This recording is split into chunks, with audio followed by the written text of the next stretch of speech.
Bonjour les élèves, donc dans cette capsule-ci, on va réviser tous les sons qu'on a appris au cours de l'année, mais aussi les règles qui concernent certaines lettres de l'alphabet.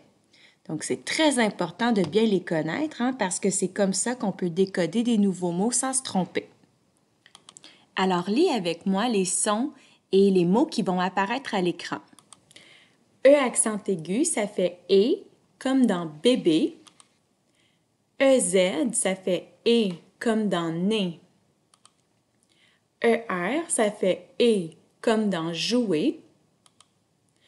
E accent grave, ça fait « est » comme dans « chèvre ». E accent circonflexe, ça fait « est » comme dans « fête ». E tréma, ça fait « est » comme dans « Noël ». AI, ça fait « est » comme dans « maison ». EI, ça fait « est » comme dans « reine ». ET, lorsque ça se retrouve à la fin d'un mot, ça fait « est » comme dans « poulet ». OU, ça fait « ou » comme dans « hibou ». OI, ça fait « wa » comme dans « roi ». ON, ça fait « on » comme dans « bonbon ». OM, ça fait « on » comme dans « pompon ». EN, ça fait « en » comme dans « vent ». EM, ça fait « en » comme dans « tempête ». AN, ça fait « en » comme dans « maman ». AM, ça fait « en » comme dans « jambe ». UN, ça fait « un » comme dans « brun ». UM, ça fait « un » comme dans « humble ». IN, ça fait « un » comme dans « lapin ». IM, ça fait « un » comme dans « timbre ». AIN, ça fait « un » comme dans « main ». Donc, le A est un spectateur, il ne parle pas. Même chose ici. Donc, AIM, ça fait « un » comme dans « fin ». Donc, le A ne parle pas. Tout comme le E dans EIN qui fait « un » comme dans « frein ». Donc, le E est un spectateur. AU, ça fait « O » comme dans « auto ».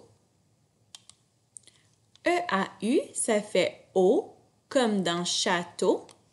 Donc, tu te souviens que le E est un spectateur, donc il ne parle pas, il est muet. UI, ça fait « oui » comme dans « pluie ». EUR, ça fait « heure » comme dans « peur ». CH, ça fait « ch » comme dans « chat ». GN, ça fait « nye » comme dans « montagne ». PH, ça fait « f » comme dans « photo ». ILLE, ça fait « ille » comme dans « fille ». EIL, ça fait « eille » comme dans « soleil ». EILLE, ça fait « eille » comme dans « oreille ». EUIL, ça fait « œil » comme dans « chevreuil ». EUILLE, ça fait « œil » comme dans « feuille ». AIL, ça fait « aille » comme dans « chandail ». AILLE, ça fait « aille » comme dans « médaille ». OUILLE, ça fait « ouille » comme dans « nouille ». OEU, ça fait « e » comme dans « œuf ». Donc, tu te souviens que le O et que le U sont des spectateurs. Donc, c'est seulement le E qui parle. Donc, ça fait E. IEN, ça fait yen.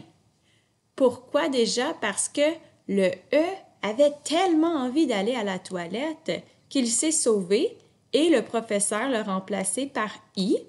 Donc, I un qui fait yin. Maintenant, nous allons revoir la règle du C. Le C, ça fait K. Par contre, lorsque le C est suivi du E ou du I, le C est doux, donc il fait S. Donc, sur le E, il peut y avoir un accent et puisque le Y est une lettre qui se comporte comme le I, alors si on voit un C avec un Y, c'est également un C doux qui fait S. Donc, nous allons lire des syllabes. K, comme dans cadeau. Ko, comme dans cochon. Cra, comme dans crabe. Q, comme dans écureuil. Se, comme dans cerise. Si, comme dans ciseaux. Si, comme dans cygne. Alors ici, nous avons un C cédille et le C cédille fait toujours le C doux, donc S, comme dans suçon. QU, ça fait K. Donc le U est un spectateur, il ne parle pas, mais il accompagne toujours la lettre Q. Maintenant, nous allons revoir la règle du G. Le G qui fait G, sauf si la lettre qui le suit est un E ou un I. Donc, encore une fois, il peut y avoir un accent sur le E et puisque le Y se comporte comme le I, alors le G avec le Y aussi va être doux. Donc, ga comme dans gâteau. Go comme dans gorille. Gu comme dans aigu. Glas comme dans glace. Je comme dans singe. J comme dans girafe.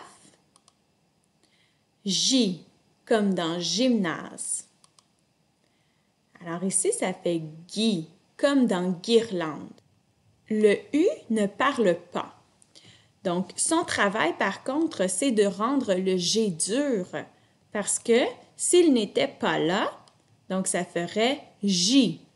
Mais puisqu'il est là, ça fait Guy. G-U-E, ça fait G. Donc, encore une fois, le U ne parle pas, mais son travail, c'est de rendre le G dur. Parce que si le U n'était pas là, alors ça ferait je. Ici, ça fait ja. Le E ne parle pas, mais il rend le G doux. Donc, ça fait ja comme dans orangeade. Et si le E n'était pas là, ça ferait ga. Ici, ça fait jo. Donc, le E rend le G doux. Si le E n'était pas là, ça ferait go. Mais maintenant, ça fait jo comme dans Georges. T-I-O-N, ça fait sion comme dans potion. O-Y, ça fait Y comme dans boyau. A-Y, ça fait ei comme dans crayon, mais parfois ça fait aïe comme dans kayak. Revoyons maintenant la règle du S. Donc le S, ça fait S. Mais si nous avons le S qui se trouve entre deux voyelles, alors à ce moment-là, le S fait le son Z.